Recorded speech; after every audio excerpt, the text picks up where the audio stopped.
Hello everyone, and thank you very much for joining in. This week I'm going to jump right into it because we have a lot of information to cover. Don't be misled at all by this title. If you're thinking this is going to be like any other cycle video, let me tell you right now, you're completely wrong. Unless you've watched Dr. Tim's MACNA 2019 40-minute video, this is actually going to be a summed down recap of that video. So if you've watched that video, maybe you do know what I'm going to be talking about. If you haven't watched that video and you think you know everything about cycling, you're probably going to be very surprised. So first and foremost, I do not want to take any credit for this information. Again, the purpose of this video is to take his 30-40 minute video, crunch it down, and just provide you guys with the pointers that I learned in the nitrification process. So if you are that reefer that you've been reefing for quite some time and you think you know everything about a cycle, I still highly urge you to watch this video. Why? Because trust me, there's going to be a lot of takeaways that I think are going to be very beneficial from this point forward in your cycling process. And of course, if you're a newer reefer, a reefer that hasn't been doing it for quite some time, you absolutely need to watch this video because it's certainly going to help you when cycling a reef tank. Now, this isn't going to be a step-by-step how to cycle video. I'm already assuming you already kind of know the fundamentals and how cycling works. This, more than anything, is going to provide you with pointers to better guide you on your next cycle. As we all know, the cycling process is pretty much the base, the foundation of a reef tank. If not done right, you can deal with a little bit of headaches over time, maybe algae issues in the future. So getting this right at the beginning is very important. I obviously have never done a fishless cycle, so the methods I was doing them probably weren't the best, but I will tell you one thing. I'm learning just like each and every one of us. And in learning, hopefully we can all grow together. Without any further ado, let's jump right into it. Now, if you guys think I'm not taking this seriously, look at that. I wrote notes. I wrote notes of everything I learned, everything I picked up. So if you do see me looking at my phone, this is actually what I'm be looking at. I don't want to mess up on any of the information, so we're just going to get right to it. If you do watch the video a few minutes, Dr. Tim talks about how long he's been doing what he's doing, everything he's pretty much done. But as soon as you start seeing him get down to the information, he made a pretty interesting comment about the belief of nitrification in our reef tank. And what it was that ammonia is transferred to nitrite via nitrosammonis. It's a super long name, I just abbreviated it, so I'm sorry if I'm butchering it.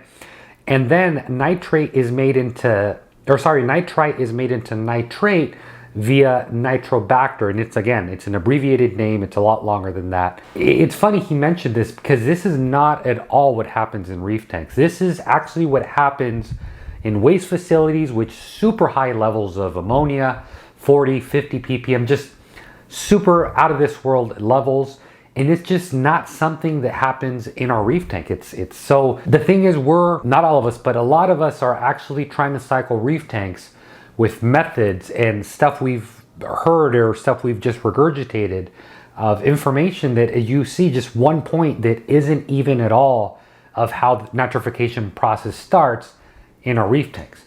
So you figure it's very hard to scale the nitrification process in a huge wastewater facility with ammonia levels that are out of this world, and then we try to apply that to our reef tanks, which don't even come close to that. He talks about how the species of a nitrifying bacteria varies based on temperature, salinity, pH, ammonia concentration, and nitrite concentration.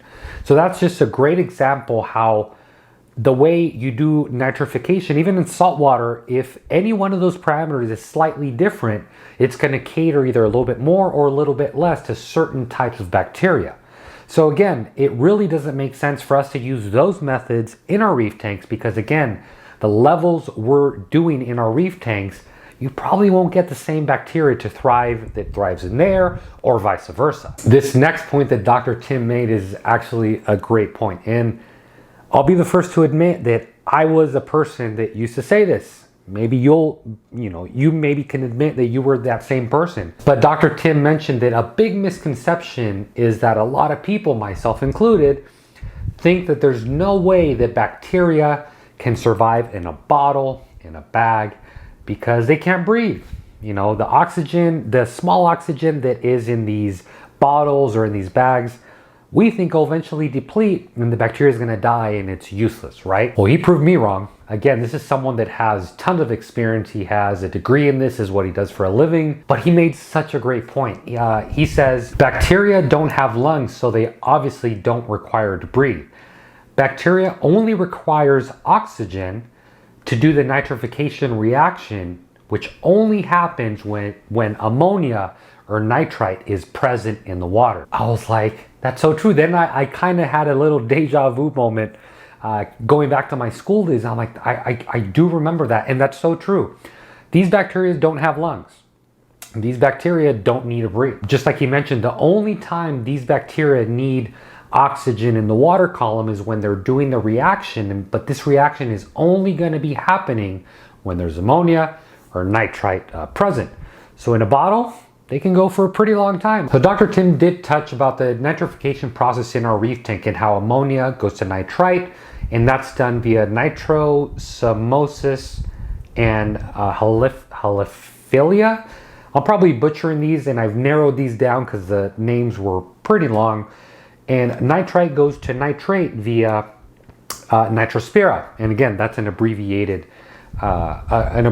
word. But yeah, that's where he kind of covers the bacteria or the nitrification that's taking place in your reef tank, in my reef tank, in all of our reef tanks. And in this video, it was great because he actually was dropping what he calls secrets, cycling secrets, which you better believe as soon as he started dropping those, I started taking those. Cycling secret number 1, and that is lower your salinity. Now, before you fall out of your chair and I tell you the salinity that he's recommending, understand that this is coming from someone that this is what he does for a living. This is what he didn't just wake up yesterday, started to do. He's been doing this for a very, very, very long time. So with that being said, he recommends running a salinity of 1.015.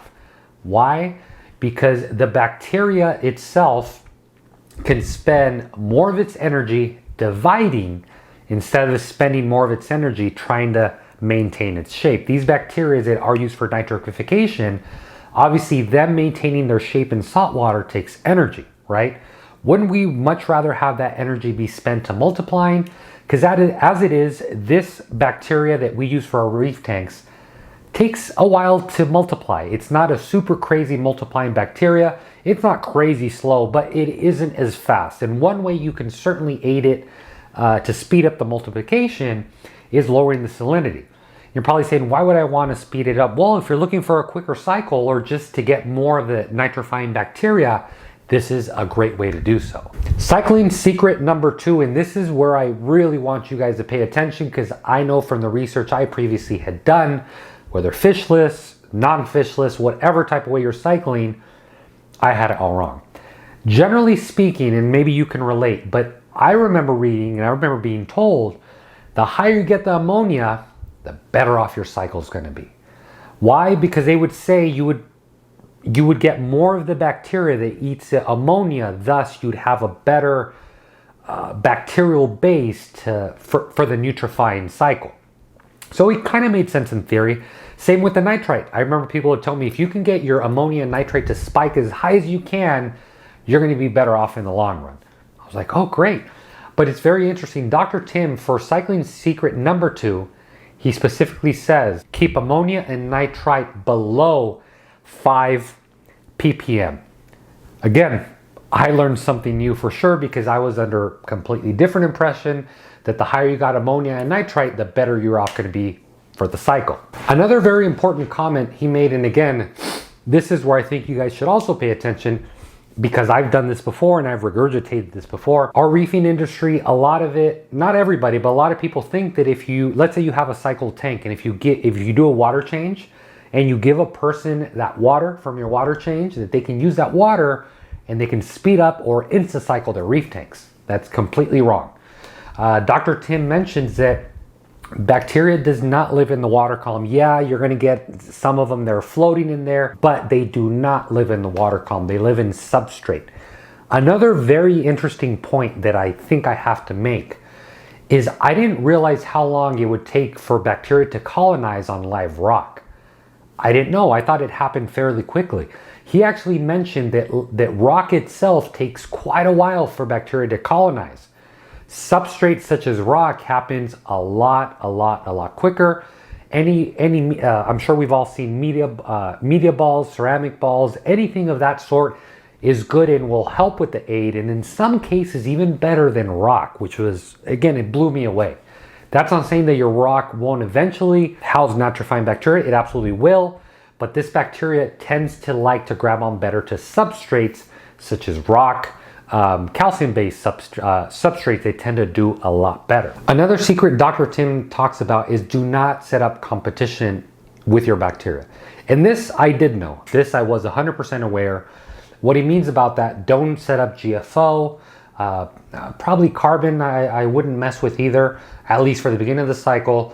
And certainly you don't want to do carbon dosing, no pox, none of that for the beginning of the cycle. So that I did understand, that I was well aware. You don't want anything competing with your nitrifying bacteria, because obviously that's just going to delay the whole process.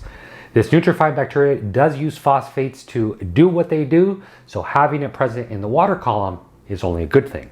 Another secret that Dr. Tim did talk about, I had zero idea about this, I had never even read about it or really had it mentioned, but to increase your temperature for your reef tank when you're cycling and there's no fish, nothing in there, again, just for cycle purposes, increase your temperature to 85 degrees. What this is going to do, it's going to allow for the bacteria to multiply a lot quicker, thus aiding you in a quicker cycle. It's also very important that when you are doing your cycle, and this again, I kind of had an idea about this, but I didn't realize the importance till he mentioned it, is doing a cycle without any lights in your reef tank. The reason you don't want to have lights is because algae can grow. And contrary to my belief, I thought they would outcompete each other in a different way, but no, the way Dr. Tim put it, which was beautiful, was by you turning on the lights, you start to grow algae. Algae will start to consume what? Typically phosphates. So that in and of itself becomes like using GFO, using NOPOX. We want to do everything in our power to not compete at all with this nitrifying bacteria, so we can get that done and over with as well, get a good number of them in there so we don't have any issues down the road. Another point Dr. Tim made, which was pretty interesting to me. I really had no understanding even when I was doing my fish cycle with fish in it. I was under the belief that you tested kind of every parameter, right? You made sure ammonia was there. Then once the ammonia spiked really high, it would come down. Nitrite would spike really high, then come down. Then obviously you'd have your nitrate, which is fixed with the water change. A very interesting thing, if you're doing a cycle with his products, such as his ammonia, you don't want ammonia to be present during your cycle, because this is telling you that the nitrifying bacteria is not doing its job. It's not breaking down the ammonia, which I had no idea about this. I thought it had to be present. It kind of makes me feel like going back to my JBJ, that I cycled that thing so bad now that I'm reading this. It's like, I'm sorry, I apologize. But yeah, so you don't want ammonia present. A big parameter that really gives you a glimpse into what's happening is actually nitrite. Again, I had no idea. So generally when you're doing the cycle per his recommendation and you're dosing the ammonia that he recommends, that's again his product, or if you use any other ammonia, the ammonia 24 hours later should not be present. If it's present, it means your bacteria isn't doing its job. You either need to add more or you need to figure something out. But nitrite is actually one that should be detectable, but remember guys, below 5 ppm. Neither ammonia or nitrite we want above 5 ppm. And this is another interesting point he made. If either two of those levels get above 5 ppm, do a water change immediately. That to me, from what I have read everywhere else, you're not supposed to do a water change when you're cycling a tank. Why? Because you're gonna do a mini restart of the cycle. Dr. Tim did not mention anything about that. Actually, you shouldn't even be worried about that. It's more important that your nitrites and ammonia do not spike more than 5 ppm, because that's obviously going to affect the bacteria, how quick it gets settled, and how much of it is obviously able to do what we're putting in the reef tank to do. Also, nitrite, he mentioned, is a great indicator during a cycle, because they'll also let you know when your cycle isn't going the right direction. How? By having it start creeping up. So that'll start telling you that the bacteria there isn't enough of the bacteria to break that down to nitrates. So if you do see that happening, it would not be a bad idea to do a water change, get those levels back down, and continue on with your cycle. So I know what a lot of you guys are thinking. Dr. Tim does make quite a few range of products, one being his fishless cycle, two, his ammonia, which I'm obviously now going to be using after doing all this research. It only makes sense to go with someone that has as much knowledge as he does. This video was not to teach you how to use his product. Although he gave us great information, I wanted you to be able to take this information and apply this to whatever method you're using. Maybe you don't want to use Dr. Tim's. There's nothing wrong with that. Maybe you have another product you like. Good for you. But if you do want to use this video and use his products, obviously you're going to have really good results. But then again, if you go with any other product, you'll probably also have good results. So I'd much rather have given you guys a video with this knowledge that I learned.